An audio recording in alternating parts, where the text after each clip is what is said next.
सर्वप्रथम सर्वांना श्री स्वामी समर्थ. चैत्र प्रतिपदा या दिवसाला महाराष्ट्रात गुढीपाडवा म्हणतात. वर्षातील 4 मुहूर्तांपैकी हा एक मुहूर्त आहे. चैत्र हा हिंदूंच्या कालगणनेनुसार वर्षातला पहिला महिना. याच महिन्यापासून वसंत ऋतू सुरुवात होते. त्यामुळे संपूर्ण सृष्टी आनंदित होते. हिरव्या रंगीबिरंगी छटा झाडाझुडपांवर खुलून दिसतात. वसंत ऋतू आपले सारे वैभव अगदी मुक्त हस्ताने मोकळ्या मनाने सृष्टीवर उधळीत असतो आणि अशा प्रसन्न आल्हाददायक वातावरणात आपल्या नव्या वर्षाची सुरुवात होते.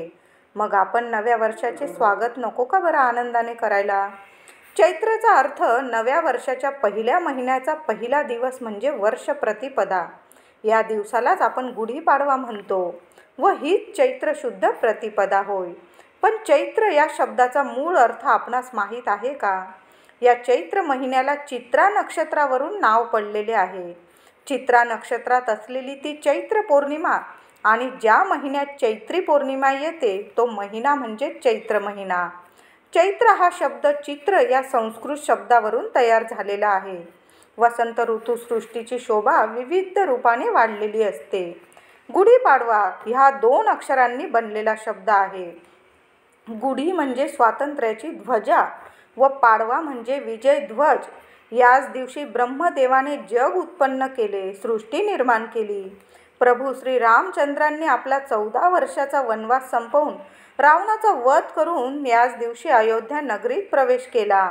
त्यावेळी लोकांनी गुढ्या तोरणे उभारून तो दिवस आनंदाने साजरा केला. तो हाच दिवस असतो.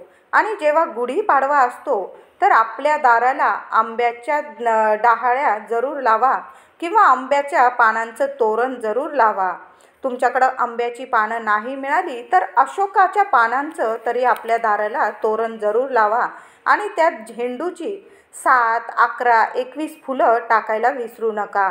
आणि छान असं आंब्यांच्या पानांचं किंवा अशोकाच्या पानांचं 21 फुलांचं 11 फुलांचं तोरण बनवून आपल्या घराच्या मुख्य दाराला अवश्य लावा. कायम भरभराट राहील.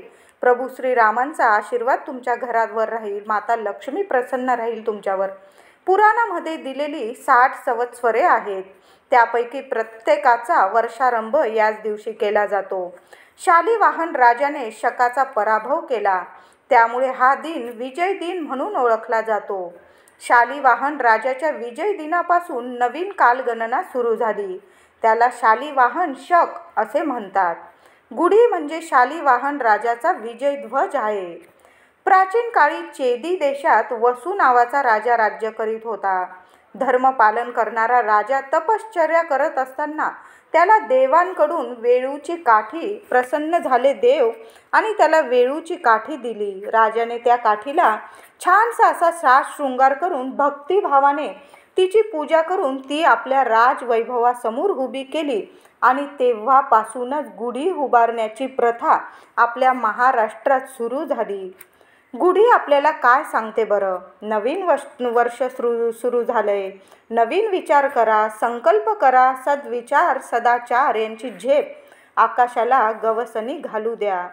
मी जशी उंच आहे निळ्या निळ्या आकाशाची नाते सांगते आहे तशी तुमची भरभरून प्रगती होऊ द्या. सेवेत तुमच्या सातत्य असू द्या. या दिवशी सर्व सेवेकरांनी सूर्योदयापूर्वी अभ्यंग स्नान करून कडुलिंबाचा कोवळा पाला फुले स्वच्छ धुवून गुढीला टोकाला सोवळे किंवा कोरे वस्त्र किंवा छानशी अशी साडी वस्त्र कडुलिंबाच्या पाल्यासहित नीट बांधून त्यावर एक तांब्याचा कलश पालथा ठेवावा. त्याला साखरेचे कंकण किंवा हार घालावे व पुढील ध्यान मंत्र म्हणावा. ओम ब्रह्मध्वजाय नमः. ओम ब्रह्मध्वजाय नमः. हा मंत्र जप करूनच गुढीची पंचोपचार पूजा आपल्याला करायची आहे. तुम्हाला एकदा पुन्हा सांगते. ओम ब्रह्मध्वजाय नमः. ओम ब्रह्मध्वजाय नमः. हा 21 वेळा मंत्र म्हणा किंवा 11 वेळा मंत्र म्हणा आणि मग गुढीची पूजा करा. आपल्या दाराशी गुढी उभारा. यामुळे तुमच्या घरात कसलीच कमी राहणार नाही. अन्नधान्य भरभराट राहील तुमच्या घरात. पूजा झाल्यावर गुढी घराबाहेर उंच ठिकाणी उभारावी. नंतर नवीन पंचांगाचे पूजन करावे. दुपारी सर्व शेतकरी बांधवांनी आपल्या शेतात मध्यभागी खड्डा करून त्यात एक व्यक्ती जेवण करेल एवढा नैवेद्य अर्पण करावा. आता आपण शेतकरी नसाल तर एखाद्या गोरगरिबाला त्याचं एक वेळ तरी पोट भरेल एवढं अन्न दान करावं. किंवा तुमच्याकडं कोणी गरीब नसेल व्यक्ती, तुमच्याकडं गोमाता असेल, गाय असेल, तर तिला गोड नैवेद्य अवश्य खाऊ घालावा आणि मग आपण घरातील सर्व व्यक्तींनी जेवावे. मग कुटुंबात एकत्र येऊन मग जेवावे व नैवेद्य स्वीकारण्याची प्रार्थना करावी. नंतर एक वडाची मुळी व रंगारी हिरडा कुटुंब प्रमुखाने हातात धरून त्यावर एक माळ सामुदायिक श्री स्वामी समर्थ. पुन्हा एकदा सांगते, एक वडाची मुळी व एक रंगारी हिरडा कुटुंब प्रमुखाने हातात धरून त्यावर एक माळ सामुदायिक श्री स्वामी समर्थ या मंत्राचा जप करायचा आहे. किंवा तुमच्याकडं काही वस्तू नसतील ह्या तर एक माळ आपल्याला श्री स्वामी समर्थ मंत्राचा जप करायचा आहे. गुढी समोर बसून सांगते मी. गुढी उभारली की आपण समोर बसायचं आसन घेऊन घरातल्या मुख्य व्यक्तीने आणि श्री स्वामी समर्थ हा मंत्र जप 108 वेळा एक माळ करायचा आहे. त्याचबरोबर नंतर त्याची पंचोपचार पूजा करा. सर्व घरातील मंडळींनी आपल्या गुढीची छान पंचोपचार पूजा करावी. त्या वस्तू लाल कपड्यात बांधून घराच्या प्रवेश मुख्य दारावर चौकटीच्या खिळ्यास टांगून द्याव्या. तुम्हाला सांगितलं, वडाची मुळी, रंगारी हिरडा हातात घेऊन एका लाल कपड्यात बांधून मग श्री स्वामी समर्थ मंत्राचा जप करा. आणि तुमच्याकडे ह्या वस्तू नसतील, तुम्ही फक्त मंत्र जप केला तरीही चालेल. आणि तुमच्याकडे ह्या वस्तू असतील तर हातात घेऊन मंत्र जप करा श्री स्वामी समर्थ आणि नंतर त्या वस्तू लाल कपड्यात बांधून घराच्या प्रवेशद्वारावर आतून चौकटीच्या खिळ्यास टांगून द्यावे. यामुळे घरातील सर्व व्यक्तींचे आजार व अनेक बाधा संकटे यापासून संरक्षण होते आणि आपल्या घरात भरभराट होते. लक्ष्मी माता प्रसन्न राहते. सकाळी चहा दूध पिण्यापूर्वी कडुलिंबाचा पाला खातात.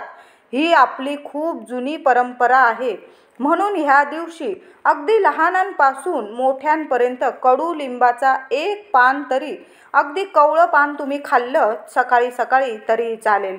तो फार कडू असतो म्हणून त्याबरोबर गूळ खातात.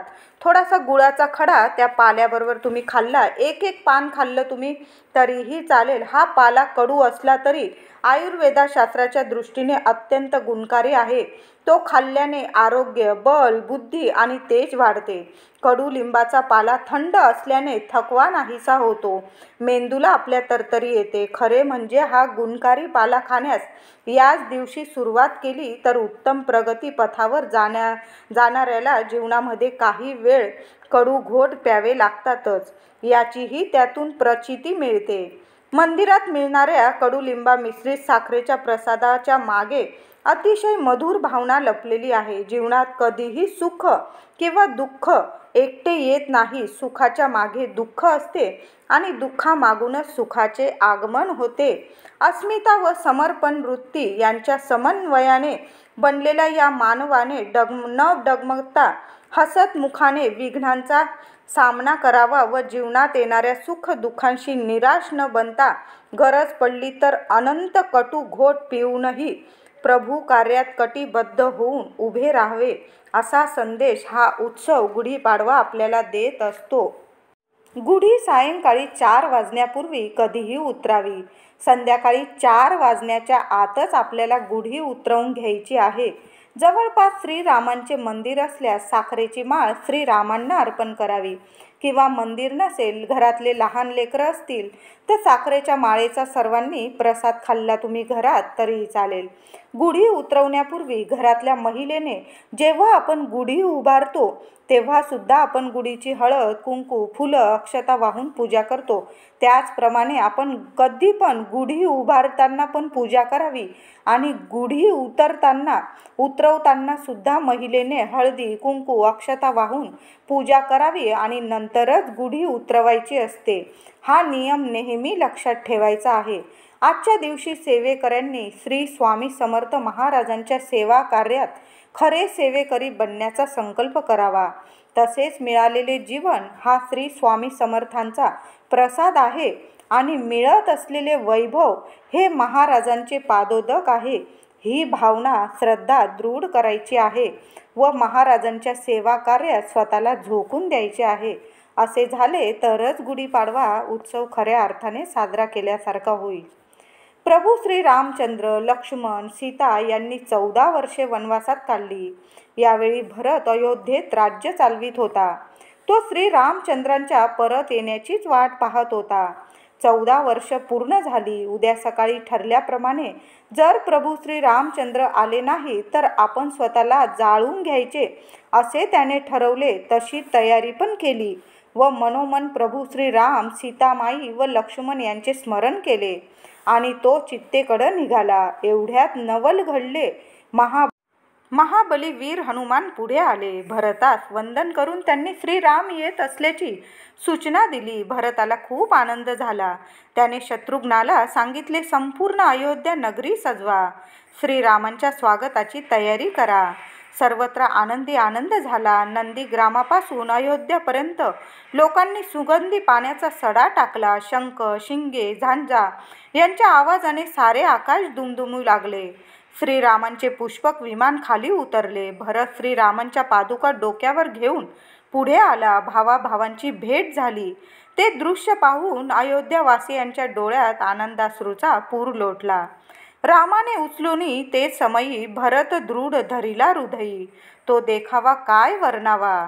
लोकांनी घरोघरी मोठ्या आनंदाने तोरणे बांधली, गुढ्या उभ्या केल्या व आपण आनंद व्यक्त केला. तोच दिवस म्हणजे गुढीपाडवा. तेव्हापासून ही परंपरा सुरू झालेली आहे. तर तुम्ही पण आनंदाने गुढीपाडवा साजरा करा. व्हिडिओ आवडला असेल लाईक करा, सर्वांना शेअर करा. आपल्या चॅनलला कृपया सबस्क्राईब करा. धन्यवाद.